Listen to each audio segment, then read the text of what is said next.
अब सही है, ऑफ कर दिया तो उसको अभी नया से किया है, स्टार्ट कर दिया है, ठीक है, कोई दिक्कत ना। आज देखेंगे हम लोग सेंटर ऑफ मास। क्या देखेंगे? सेंटर ऑफ मास। आज का टॉपिक है सेंटर ऑफ, सॉरी नया चैप्टर है, नया चैप्टर है सेंटर ऑफ मास। देखिए पहले सुनिएगा ध्यान से, इससे पहले जो बाबू आप न्यूटन्स लॉ ऑफ मोशन पढ़े हैं, क्या पढ़े हैं? पहले ये समझिए चैप्टर है क्या, इसमें पढ़ेंगे क्या, इसका जरूरत क्यों पड़ा, पहले देखिएगा। आप जो न्यूटन्स लॉ ऑफ मोशन पढ़े हैं उसमें F बराबर ma लिखे होंगे। F बराबर क्या लिखे हैं सौरभ, क्या लिखे हैं? F बराबर ma जो लिखे हैं बाबू, F बराबर ma, ये पॉइंट मास के लिए लिखे थे। किसके लिए लिखे थे? अब कहेगा दिमाग में सब, पॉइंट मास किसको बोलते हैं? पॉइंट मास ऐसा मास अगर किसी छोटा सा एरिया में, छोटा सा लोकेशन में सभी मास जमा है, इसका नाम रखेंगे पॉइंट मास। क्या रखेंगे? क्या बोलेंगे? स्मॉल रीजन में सभी मास अगर कंसंट्रेटेड है, कंसंट्रेटेड मतलब जमा है, तो इसको कहेंगे पॉइंट मास। इसको क्या कहेंगे? अच्छा बताइए, ये कोई पॉइंट मास हुआ? ये क्या, ये पॉइंट मास हुआ? नहीं हुआ ना, ये डिस्ट्रीब्यूटेड मास हुआ। कौन सा मास हुआ? तो पॉइंट मास के लिए न्यूटन्स लॉ पढ़े हैं, काइनेमेटिक्स भी पढ़े हैं। कौन सा पढ़े हैं? काइनेमेटिक्स में जो लगाए होंगे v² और u² + 2s, वो भी पॉइंट मास के लिए वैलिड था। किसके लिए था? लेकिन अगर डिस्ट्रीब्यूटेड मास सिस्टम आ गया, इस शेप का बॉडी आ गया, ये स्फेरिकल शेप का बॉडी आ गया, या कोई तीसरा इस टी शेप का बॉडी आ गया, किसके, कौन सा शेप का? टी शेप का बॉडी आ गया, ये सब पॉइंट मास है क्या? बोलिए तो इसके लिए लगाना पड़ेगा ना न्यूटन्स लॉ ऑफ मोशन कभी ना कभी। तो कैसे लगाएंगे? तो इसके लिए क्या करेंगे आप? सबसे पहले इसका सेंटर ऑफ मास निकालेंगे। क्या निकालेंगे? कहोगे सर क्यों निकालेंगे, देखा सेंटर ऑफ मास का नहीं होगा? कहेंगे नहीं होगा, क्योंकि न्यूटन्स लॉ तभी लगा सकते हैं जब पॉइंट मास हो। जब क्या हो? पॉइंट मास हो। तो सबसे पहले ये डिस्ट्रीब्यूटेड मास सिस्टम का सेंटर ऑफ मास निकालेंगे। सेंटर ऑफ मास कहता होता क्या है? एक ऐसा पॉइंट होता है जो इमेजिनरी पॉइंट होता है। कौन सा पॉइंट होता है? जहां पे सिस्टम का सारा मास आप मान लेते हैं कि यहीं पे जमा है। सिस्टम का सारा मास क्या मान लेते हैं? इसी पॉइंट पे जमा है। सपोज देखिए, जैसे ये लोकेशन ये है, रेक्टेंगुलर शेप का ये सीट है, रेक्टेंगुलर सीट है, इसमें सब जगह मास है। लेकिन अगर सेंटर ऑफ मास आप निकालते, सपोज यहां आया सेंटर ऑफ मास, तो मान लेते हैं आप सेंटर ऑफ मास यानी सभी मास कहां पे जमा होगा? यहाँ पे। तब एक पॉइंट पे हो गया कि नहीं हो गया? अब ये पॉइंट मास बन गया कि नहीं बन गया? पॉइंट मास बन गया तो न्यूटन्स लॉ लगा सकते हैं कि नहीं लगा सकते हैं? तो सेंटर ऑफ मास में क्या बोलोगे? सब बोलना, अपने धीरे धीरे से बोलना। सेंटर ऑफ मास सर एक ऐसा पॉइंट होता है जिसको, जो इमेजिनरी होता है। क्या होता है?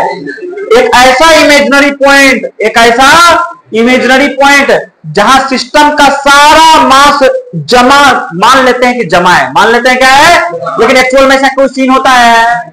हम मास, मेरा बॉडी है तो हर जगह मास एक ही जगह है, लेकिन अगर मेरा सिस्टम सेंटर ऑफ मास देखा समथिंग यहाँ पे आएगा, तो यहाँ वाला पॉइंट पे मान लेंगे सारा मास कहां पे जमा है? यहाँ पे। लेकिन एक्चुअल में ऐसा कोई सीन है क्या? नहीं है। तो सेंटर ऑफ मास एक इमेजिनरी होता है या रियल पॉइंट होता है? सॉरी, इमेजिनरी पॉइंट होता है, जहां पे क्या लिखेंगे? मानते हैं हम लोग, मान लेते हैं सारा सिस्टम का मास वहीं पे कंसंट्रेटेड है। सारा सिस्टम का मास क्या है?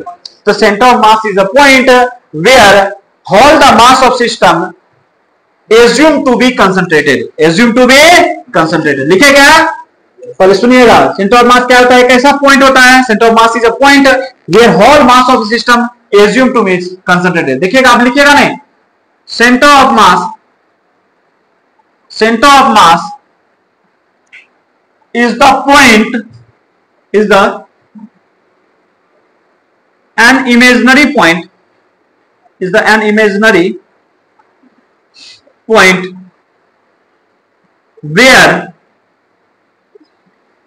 the whole mass of system, whole मतलब complete, whole mass of system, याद भी करेंगे, whole mass of system assume, ASSUME, assume to be concentrated, concentrated। Center of mass is the an imaginary point where the whole mass of system assumed to be concentrated, जहां पे क्या मानते हैं? System का सारा मास यहीं पे जमा हुआ है। समझ रहे हैं ना? ये कैसा पॉइंट होता है? रियल या इमेजिनरी? इमेजिनरी पॉइंट होता है। कैसा पॉइंट होता है? Imaginary point.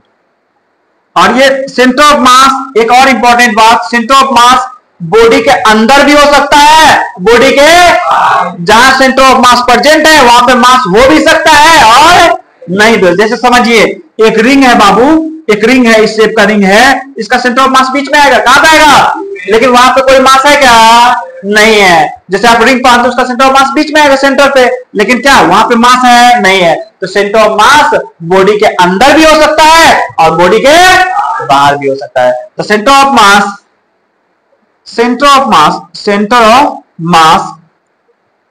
may be present outside the body। Body के बाहर भी हो सकता है कि नहीं, बोलिए, हो सकता है ना बाबू। कोई दिक्कत है तो बोलिए, कोई दिक्कत है, कोई दिक्कत है, समझ में आ गया। अच्छा centre of mass imaginary point होता है कि रियल पॉइंट होता है। अच्छा सौरभ यहाँ पे सारा मास क्या होता है सिस्टम का, मान लेते हैं कि सारा मास यहाँ पे क्या है, कंसंट्रेटेड है, यानी जमा है। कंसंट्रेटेड मतलब जमा है, ठीक है। और ये जहां पे सेंटर ऑफ मास है वहां पे डेफिनेटली मास होगा क्या, नहीं सर, हो भी सकता है और नहीं भी हो सकता है। अब देखिएगा, अब ध्यान से समझिएगा, सेंटर ऑफ मास ऑफ, पहले ये लिखिए जल्दी। अच्छा यहां पे दिख रहा है, देखिए तो दिख रहा है, यहां पे क्लियर कट दिख रहा है सेंटर ऑफ मास। अब दूसरा heading, centre of mass of, centre of mass of, clear है क्या, सेंटर ऑफ मास ऑफ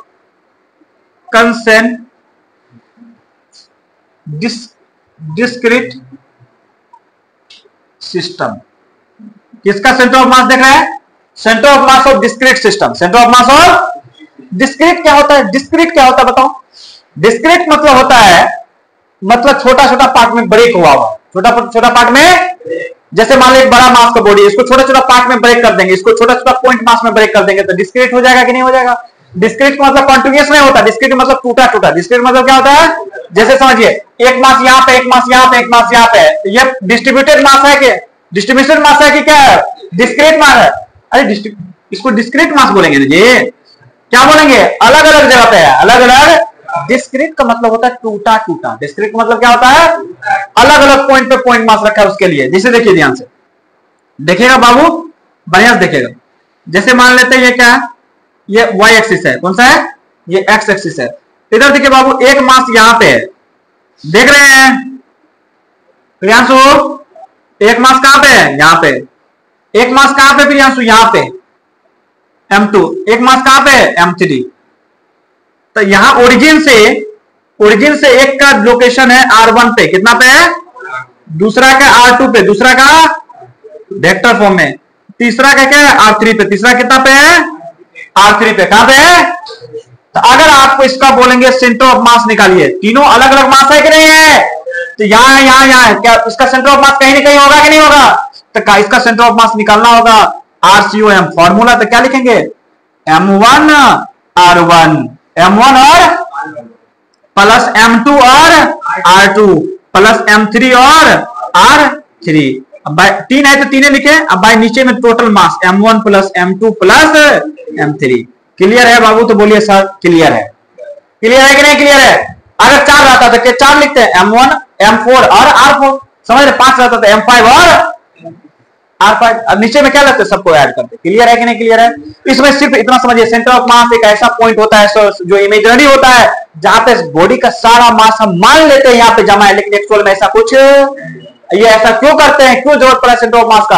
आप जब भी न्यूटन्स लॉ ऑफ मोशन लगाएंगे तो ये पॉइंट मास के लिए वैलिड होता है। किसके लिए होता है, तो अगर डिस्ट्रीब्यूटेड सिस्टम है उसका पॉइंट मास कहीं ना कहीं खोजना पड़ेगा ना। अब पॉइंट मास जो होता है वही सेंटर ऑफ मास ढूंढता है। कौन ढूंढता है, सेंटर ऑफ मास। फिर से बोलो, सेंटर ऑफ मास क्यों पढ़ते हैं सर, न्यूटन्स लॉ जो अप्लाई करते हैं पॉइंट मास के लिए होता है। तो अगर डिस्ट्रीब्यूटेड मास सिस्टम है उसको पॉइंट मास में कन्वर्ट करने, आप मान लेते हैं पूरे डिस्ट्रीब्यूटेड मास सिस्टम का एक जगह पे सारा मास जमा है, जहां पे जमा है वहां पॉइंट हुआ कि नहीं हुआ, हुआ ना। इसका मतलब इसी वजह से न्यूटन्स लॉ को लगाने के लिए हम क्या करते हैं, सेंटर ऑफ मास पढ़ते हैं, या काइनेमेटिक्स का फॉर्मूला लगाने के लिए। क्लियर है, जल्दी इसको आप लोग छाप लीजिए। देखिए अभी तक आप इतना समझे हैं, सेंटर ऑफ मास का डिफिनेशन क्यों क्या है, ये किस लिए पढ़ते हैं, ये जाने आप, जाने है ना। सेंटर ऑफ मास एक इमेजिनरी पॉइंट होता है जहां सिस्टम का सारा मास क्या होता है, जमा रहता है। सारा मास क्या होता है, जमा रहता है। सेकेंड पॉइंट ये क्यों पढ़ते हैं, Newton law of motion point mass के लिए पढ़े हैं। अगर कोई डिस्ट्रीब्यूटेड मास सिस्टम आ गया, हर जगह मास फैला हुआ है, सबसे पहले उसका सेंटर ऑफ मास फाइंड करेंगे, पता करेंगे। सेंटर ऑफ मास एक पॉइंट होता है, क्या होता है, अब पॉइंट मिल गया था, फिर कोई भी चीज फॉर्मूला लगा सकते, कोई फॉर्मूला। क्लियर है कि नहीं, न्यूटन लॉ मिटा देंगे। अब देखिएगा इसी में बाबू देखिएगा, अच्छा ये बताइए जरा सा सोच करके बताइएगा, बस देखिए बस दो फॉर्मूला, बस फॉर्मूला याद भी हो गया होगा, इसी के अंदर पढ़ रहे हैं, centre of mass of discrete system. देखना ध्यान से देखेंगे बाबू, इधर देखेंगे, ये एक्स है बाबू, ये वाई एक्सिस है, ये क्या है, जेड एक्सिस है, ये कौन सा है, क्लियर है।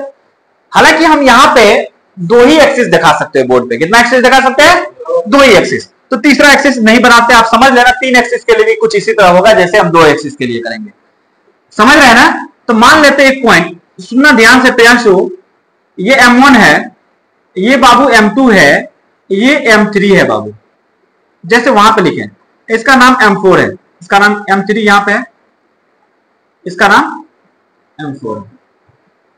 और भी हो सकता है कि नहीं हो सकता। ये यहां से ओरिजिन से R1 पे है, कितना पे है, सौरभ आप ये बताइए, M1 जो है जिस पॉइंट पे है उस पॉइंट का x कोऑर्डिनेट भी होगा और y कोऑर्डिनेट भी होगा, सिर्फ x होगा, एक्स वाई दोनों होगा, एक्स वाई क्या होगा, क्यों, चूंकि एक्स वाई प्लेन में है सर, कहां पे है, इधर से एक्स एक्सिस होगा, ऊपर क्या होगा, वाई एक्सिस, इसका एक्स भी होगा और अब इसका बताइए, इसका भी सर दोनों होगा, x1 भी होगा और क्या होगा, इसका नाम लिखे तो x1 कोमा y1, इसका नाम रखे तो x2 कोमा, होगा कि नहीं होगा, इसका नाम देखे तो x3 कोमा y3, इसका नाम देखे तो x4 कोमा, होगा कि नहीं होगा, क्लियर है, बोले क्लियर है सर, कोई दिक्कत, कोई आपत्ति। अब देखिएगा ध्यान से, हम बोलेंगे बाबू XCM लिखिए, क्या लिखिए, कौन सा लिखिए, यानी सेंटर ऑफ मास का सिर्फ x कोऑर्डिनेट, आप इन जनरल तो लिख लिए RCM, अब सेंटर ऑफ मास का सिर्फ x सेंट, अरे ये जो RCM है, R में दोनों है, x एक्सिस भी और क्या है, वैसे, लेकिन अलग अलग अगर आपको सेंटर ऑफ मास लिखना होगा, x कोऑर्डिनेट, सेंटर ऑफ मास का कौन सा कोऑर्डिनेट, x, सपोज मान लेते हैं यहां सेंटर ऑफ मास है, यहां क्या है, सेंटर ऑफ मास, इसका x कोऑर्डिनेट लिखना, इसका भी x भी होगा जिसको XCOM हम बोलेंगे, और क्या होगा, YCOM होगा कि नहीं होगा, बोलिए होगा कि नहीं होगा। तो x भी XCM लिखिए और YCM, XCM बराबर कितना, वही सेम M1 X1 लेंगे, क्या लेंगे, x निकालना है तो x का मल्टीप्लाई करेंगे, y निकालना होगा तो क्या सोरा y लेंगे, M2 और X2, M2 और y ने, और M3 और X3 और M4 और X4, समझ रहे हैं कि नहीं समझ रहे हैं, बोलिए, कोई दिक्कत है तो बोलिए, कोई दिक्कत नहीं है। अब बाबू इधर से बताइए, नीचे में सब मास का ऐड करें, M1 M2 M3 और M, बोलिए कोई दिक्कत, कोई आपत्ति, कोई दिक्कत नहीं है सर। इसी तरह से बाबू YCM लिख लेंगे आप, अगर और रहता तो YCM बोलिए क्या होगा, बिट्टू YCM क्या होगा, M1 और Y1 plus Y2 plus M3 और प्लस M4 और बाई क्या होगा,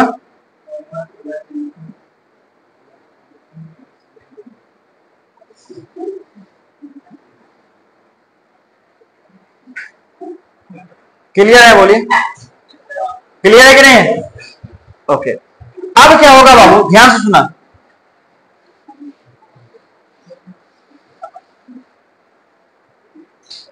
अब ध्यान से देखना, अगर हम आपसे बोले कोई जरूरी है तीन बॉडी होगा, चार बॉडी होगा, पांच भी हो सकता है, छह भी हो सकता है, और इतना लंबा जनरल फॉर्मूला लिखते हैं, क्या लिखते हैं, इसी तरह ZCM का निकाल लोगे, ZCM का क्या होगा, M1 और Z1, M2 और, जावेद खड़ा हो जाओ, सेंटर ऑफ मास को डिफाइन करो, बगैर देखे अपने भाषा में डिफाइन करो,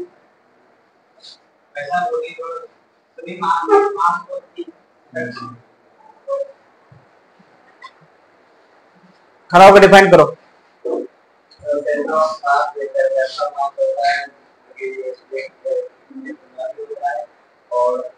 एक ऐसा मास होता है, सेंटर ऑफ मास मास होता है,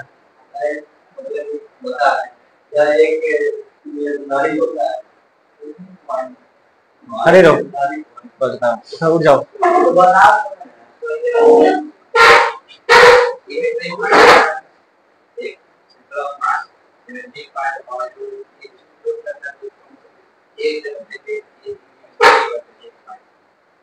खड़ा हो जाओ बिट्टू, बताओ। सुनो इधर,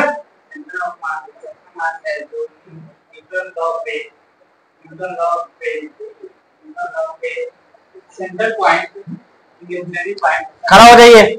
साहिल बताइए।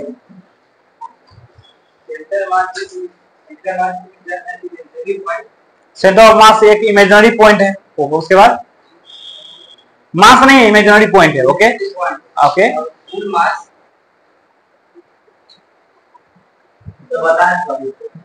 बताओ।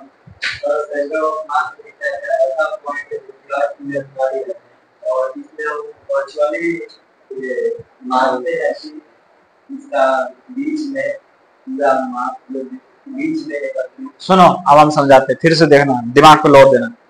एक लाइन में तो बोले सेंटर ऑफ मास, सुनना इधर सौरभ, तुमको भी तो नहीं आता, पर सुनो बड़े।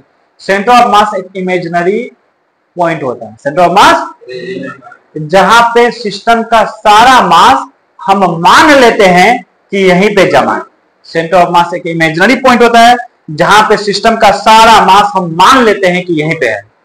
जहां पे सिस्टम का सारा मास मान लेते हैं कि सेंटर ऑफ मास एक इमेजिनरी पॉइंट है जहां पे सिस्टम का सारा मास एक जगह पे हम क्या मान लेते हैं, एज्यूम कर लेते हैं, कंसंट्रेटेड है, एज्यूम कर लेते हैं। समझ में क्या बोले? सेंटर ऑफ मास एक इमेजिनरी पॉइंट है, मास नहीं है, इमेजिनरी पॉइंट है जहां पे सिस्टम का सारा मास हम मान लेते हैं कि यहीं पे जमा है। सिस्टम का सारा मास क्या करते हैं, ये क्यों लगाते हैं, क्यों निकालते हैं? न्यूटन्स लॉ ऑफ मोशन जो होता है वो वैलिड होता है पॉइंट मास के लिए। किसके लिए होता है? डिस्ट्रीब्यूटेड मास के लिए अगर लगाना होगा तो सबसे पहले क्या करना पड़ेगा, डिस्ट्रीब्यूटेड सिस्टम का सेंटर ऑफ मास निकालना पड़ेगा। क्या निकालना पड़ेगा? Centre of mass. Centre of मास निकल जाएगा तो बाकी पॉइंट मास बन गया, वहां से कुछ भी निकाल लेंगे। क्लियर है? इसको याद करके आना, ठीक है। अब देखो, देखो बैठ जाओ सब। अब इधर देखना बाबू, अगर इसी को जनरल फॉर्म में लिखेंगे, कैसे लिखेंगे? जनरल फॉर्म में। इधर लिख दे जनरल फॉर्म, ये तो लिख चुके हैं। जनरल फॉर्म में लिखेंगे बाबू, इधर देखना ध्यान से, देखना ध्यान से। इन जनरल लिखेंगे बाबू तो RCOM, RCO बराबर, देखिए कैसे लिखते हैं, देखिए समय से, इसको बोलते सिग्मा, इसको क्या बोलते हैं? पढ़िए, सिग्मा MI और RI, MI और I बराबर 1 से लेकर के I बराबर कितना, M तक। I बराबर कहां तक? नीचे में क्या होगा? Sigma M, sigma MI, sigma I बराबर फिर 1 से लेकर कहां तक जाएंगे? I बराबर M तक। I बराबर कितना देंगे? इसको सिग्मा नाम दिया गया। क्या दिया गया है? अब देखो, सिग्मा मतलब एडिशन, ये क्या सिग्मा है, इसका नाम क्या होता है? क्या नाम है इसका? सिग्मा का अर्थ होता है, मींस सिग्मा का अर्थ होता है समेशन। क्या होता है? SUMMATION, summation. समेशन का मतलब होता है एडिशन। समेशन का मतलब क्या होता है? एडिशन को क्या बोलते हैं? जोड़े, जोड़ना। क्या बोलते हैं? जोड़ना। मतलब क्या? सबको जोड़ना है। जैसे अगर 4 बॉडी है, 1 2 3 4 है, 1 2 3, तो M1 R1 लिखेंगे प्लस सिग्मा क्या कहता है? जोड़िए M2 और कहां से कहां तक जोड़ना है? 1 से लेकर कहां तक? 4 तक। 4 बॉडी है तो 4 तक, 5 बॉडी रहेगा तो M1 R1 plus M2 R2 plus M3 R3 plus M4, समझ रहे ना? 10 बॉडी रहेगा तो I1 से कहां तक होगा? 10। N का वैल्यू कितना लेंगे? 10। N वैल्यू कहां तक लेंगे? सिग्मा का मतलब जोड़ना। समझ में आ गया क्या बोले? तो ये जनरल फॉर्मूला हो गया। अगर आपको एक्स एक्सिस का बोले तो XUM जनरल में क्या लिखोगे? सिग्मा, सौरभ बोलो सिग्मा, सर MI और XI, MI और I का वैल्यू 1 से लेकर कहां लेंगे सर? I का वैल्यू M तक, I का वैल्यू, और समेशन ऑफ MI कहां से? I का वैल्यू 1 से लेकर के, क्लियर है? I का वैल्यू, समझे कि नहीं समझे? इसी तरह Y का लिखना होगा, Z का लिखना होगा, सब लिख लेंगे। क्लियर है? समझ में आया ना? कोई दिक्कत? नहीं है। आज हम लोग सिर्फ इतना पढ़े हैं सेंटर ऑफ मास होता है क्या। सेंटर ऑफ मास सिर्फ इतना जाने, सेंटर ऑफ मास एक ऐसा पॉइंट होता है जो इमेजिनरी होता है। जो क्या होता है सर, जहां पे सिस्टम का सारा मास हम एज्यूम कर लेते हैं कि यहां पे जमा है, लेकिन एक्चुअल में ऐसा कुछ scene. Centre of mass body के अंदर भी हो सकता है और बॉडी से बाहर भी हो सकता है। Centre of mass discrete system के लिए, डिस्क्रीट का मतलब टूटा टूटा सिस्टम के लिए, क्या कौन सा सिस्टम के लिए, कंटिन्यूअस नहीं, डिस्क्रीट सिस्टम के लिए सेंटर ऑफ मास निकालने का मेथड पता है sir. RCM is equal to M1R1 plus M2R2 plus M3। कहोगे सर वेक्टर क्यों लगाते हैं, ये पोजीशन वेक्टर होता है। कौन सा होता है, तो इसी वजह से वेक्टर पोजीशन होता है, इसी वजह से पोजीशन लगाते हैं। कभी स्केलर की जरूरत पड़ेगा, स्केलर निकालेंगे, एरो हटा देंगे। M1R1 plus M2R2 plus M3R3 by M1 plus M2 plus M3 होगा कि नहीं होगा। अगर XCM निकालेंगे M1X1 M2X2 M3X3 bye M1 plus नीचे में सब मास का एडिशन होगा। ये जनरल फॉर्मूला है। XCM बराबर क्या होता है, सिग्मा I1 से लेकर के IN तक, कहां से MI और RI, इसको सिग्मा MI RI कैसे पढ़ेंगे, सिग्मा MI RI, MI और I इज इक्वल टू 1 से लेकर के n तक, I इज इक्वल टू 1 से लेकर के upon sigma MI, sigma I के वैल्यू 1 से लेकर के m तक, 1 से लेकर के पढ़ेंगे sigma MI RI, sigma MI by sigma MI by sigma I is equal to 1 से लेकर के I इज इक्वल टू कहां तक, m तक। क्लियर है, कोई दिक्कत, ठीक है। इसको फिनिश करते हैं, कल इससे आगे हम लोग पढ़ेंगे, ठीक है।